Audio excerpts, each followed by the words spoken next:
পরিস্থিতি তৈরি হয়েছে। স্মরণকালের ভয়াবহ বন্যার সম্মুখীন হয়েছে দেশ। ফেনী, নোয়াখালী, লক্ষ্মীপুর, কুমিল্লা, ব্রাহ্মণবাড়িয়া ও খাগড়াছড়ি সহ আশপাশের জেলাগুলো প্লাবিত হয়েছে। পানিবন্দী হয়ে আছে প্রায় অর্ধকোটি মানুষ। এই মানবিক বিপর্যয়ে বন্যা দুর্গতদের পাশে এগিয়ে এসেছেন সমাজের সব শ্রেণীর মানুষ।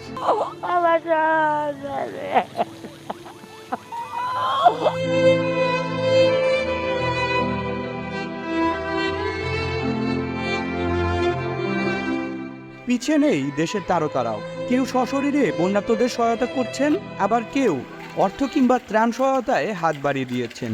তেমনি একজন প্রভাবশালী অভিনেতা ও প্রযোজক মনোয়ার হোসেন ডিপজল বরাবরের মতো এবারেও বন্যার্তদের মাঝে ত্রাণ বিতরণ কর্মসূচি চালিয়ে যাচ্ছেন। ইতিমধ্যে কুমিল্লা ও ফেনীতে ট্রাকে করে তার টিম নৌকায় করে দুর্গম এলাকায় ত্রাণ বিতরণ করছে।